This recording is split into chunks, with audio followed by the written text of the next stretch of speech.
financial freedom.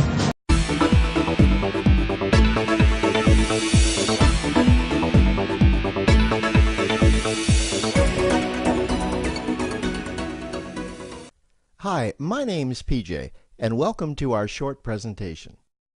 Have you ever wondered how the rich keep getting richer while broke people stay broke and the middle class seems to be shrinking?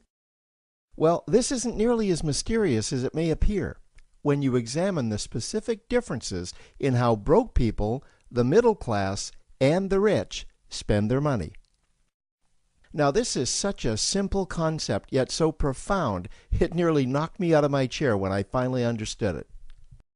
I'm going to show you exactly how the rich spend their money, and you can evaluate for yourself why they keep getting richer and the broke keep getting broker, and why the middle class remains so stressed out. Now, to get started, I'd like to review some financial terms we'll be using during this presentation. The terms that you need to be familiar with are cash flow, which means money you bring in, expenses, which means money you spend, assets. Now, this is the most confusing one. You're probably familiar with the traditional definition of an asset, which is something you own or have equity in. However, back in the 1990s, Robert Kiyosaki introduced us to a new definition of an asset in his groundbreaking Rich Dad, Poor Dad series of books. Robert taught us that an asset is something that pays you, and that's the definition we'll be using here.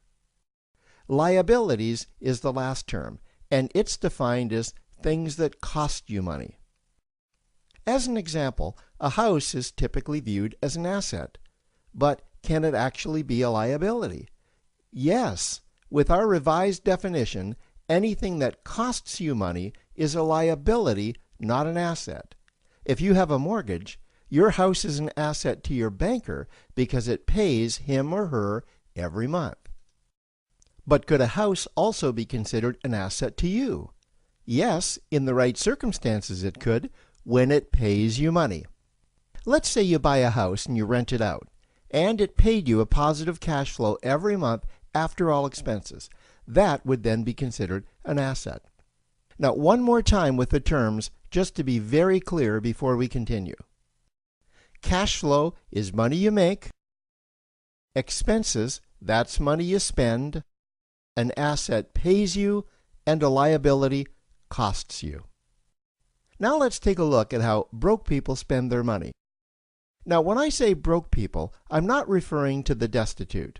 I'm speaking about that large portion of our society that lives from paycheck to paycheck and who never seem to have any money. In fact, most times there's more month left at the end of their money, and I'm sure many of you can relate to that group. On payday, broke people buy what I'm going to call stuff. Well, what's stuff? Well, that's inexpensive things that people buy that they don't really need to survive. You go into someone's house and you can't find any counter or tabletop space in the whole house because of all the stuff on it. Their house and their cars are full and cluttered with stuff. Well, where do they get all this stuff? They buy it at the flea market, at the garage sale, at the dollar store, at the craft show. So cash flow comes in, and then it goes straight out the expense column to buy stuff. You see, broke people never really educate themselves on assets and liabilities. They justify buying all of this stuff by claiming that it costs so little. But over the years, it's all they ever have. The problem is their cash flow never produced or created more cash flow. Now, please understand, I'm not undermining or taking any shots at this or any group. I just see a lot of financial difficulty out there, and it really doesn't need to be that way. Creating wealth isn't a mystery, it's a formula. The only reason someone doesn't create wealth is because they either don't know the formula or they don't apply the formula. Now let's take a look at the middle class. The middle class is the group that society mistakenly thinks are rich. They're not. Yes, they typically earn a six-figure income, and many of them appear rich, but it's what they buy with their money that keeps them prisoners of the middle class. What they typically buy are liabilities. Remember the definition of a liability?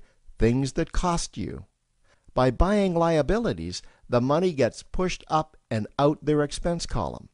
Liabilities are items like cars, boats, houses, airplanes, credit card debt. Now let's see just how this happens. The middle class gets a nice paycheck, let's say $10,000 for the month. They then split that down the middle and they pay their monthly expenses with half, and with the other half, they make a down payment on a new car. The car costs $5,000 down, and after they add on the insurance and the maintenance, that liability now costs $1,100 new dollars every single month. A few months go by, and they want a boat, then a vacation home, a Rolex watch on their credit card, a vacation on their credit card. And before you know it, their liabilities have raised their expense levels to near or above their income levels.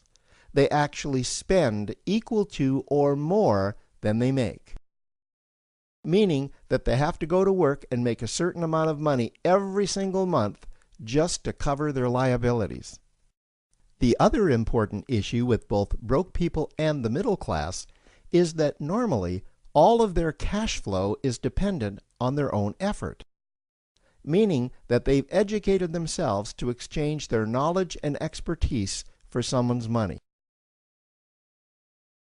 Also, the money they earn is usually the highest taxed form of income. Here's an example. An attorney is knowledgeable about law, so people pay him or her in exchange for that knowledge on an hourly basis. The problem here is that if the attorney isn't sharing that knowledge with a client, then the attorney isn't making any money. This causes lots of stress and anxiety in their lives, and if you ever ask them to take an afternoon off to play golf with you, well, they very rarely can because of how much money it'll cost them to take that time off. On the surface, life's pretty good. The reality is that it's a roller coaster ride. That's the middle class. Now, I know this group very well because for a great deal of my adult life, that was me. Now let's take a look at how the rich people spend their money. Rich people acquire assets. Again, an asset is something that pays you. If you want to become rich, buy assets that earn you more money. The money cycle looks like this. Acquire assets that produce cash flow, invest the profits to acquire more assets that produce more cash flow, invest those profits to acquire more assets that produce more cash flow. The rich spend their money and acquire things that produce more money. Here are a few examples of assets that produce more money. Investments are the obvious ones: stocks, bonds, real estate.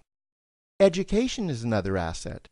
If you learn how to do something that produces more money for you and you actually do it, that's buying an asset.